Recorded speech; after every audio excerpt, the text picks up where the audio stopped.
I think as you'll see in our statement, we're disappointed by the decision of the court, but we're continue to be committed, of course, to work for solutions to find everyone that needs it adequate and appropriate shelter to meet their needs, and ultimately not shelter but housing.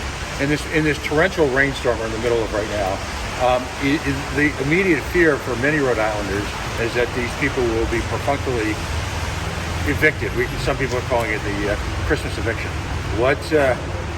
Same fears? Is there any protection these people have right now?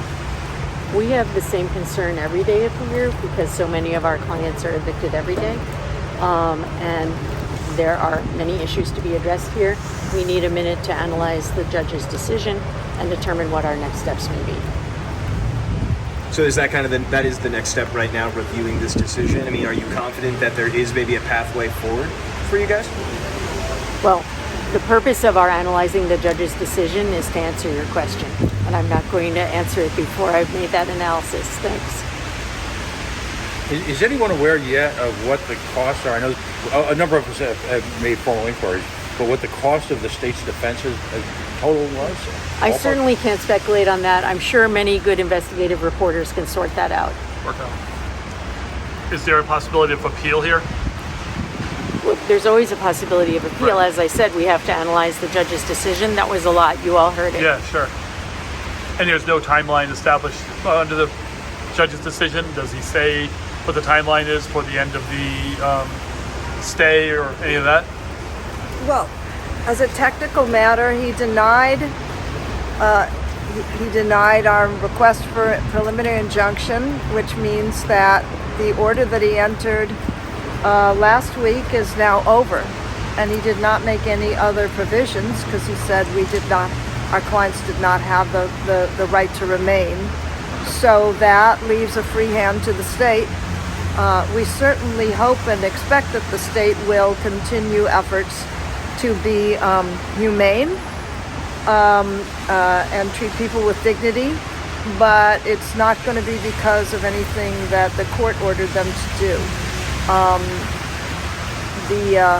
Because the TRO is only valid until the court heard the case, and the court heard the case today. Right. As far as next steps for us, we need to see what the form of order is in that respect, as well as assessing who is still remaining and seeking to make their voices heard at the State House. And there are still about 4 people remaining at the State House tonight. We heard the judge mention it today. Are they going to have a place to go? Are you trying to work with these outreach providers? I know the Cranston Street Armory is opening at 5. Have there been talks with the state to try and get those people in there? I know this is all brand new. Well, the 4 people who we understand are still there have been given certain offers. I can't tell you what. It's my understanding they did not consider them adequate for their living and family unit needs. But they also were there to make the point that they feel that they have. Well, we feel they've been making the point. Look at all of you. You're all here. Look at the resources of the state. They were marshaled in an unbelievably swift fashion to deal with these issues. This doesn't happen just because somebody's sleeping in the woods or on a side street. It's because of where they were. It was their expressive activity. They got everyone's attention. Is that good enough? No, they're still unhoused. But they have been able to make their voices heard. Whether they are going to have an adequate place to stay once someone goes and tells them they have to leave, I can't answer that. I'm certainly hopeful that they will find a place. Jen, what is your kind of message to the governor tonight? Well, obviously, it's consistent throughout, which is that we encourage everyone in the community and in government to find long-term solutions to the housing crisis. The judge went out of his way to compliment the behavior of the state employees who went out and conjured up food and essentially served notice. Any reaction to that? I thought they did an admirable.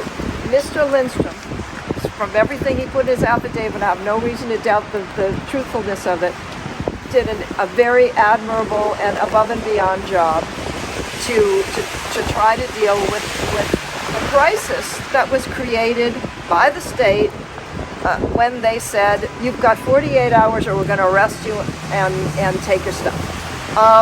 So, you know, and the underlying crisis, which is the complete inadequacy of housing for the unhoused. But, you know, this particular event was precipitated not by the vigil, but by the decision that enough was enough, and it's time for them to be removed. Are you proud of your efforts? That's a question about how people feel about what they do. I'm always self-critical. I do want to say that in the evidence that was presented in this case, it was established that there are over 400 people who are in the same circumstance as the people who've chosen to make a public statement by staying out at the State House. And we are certainly hopeful that the very diligent efforts made by, for example, Mr. Lindstrom would extend to all of those people.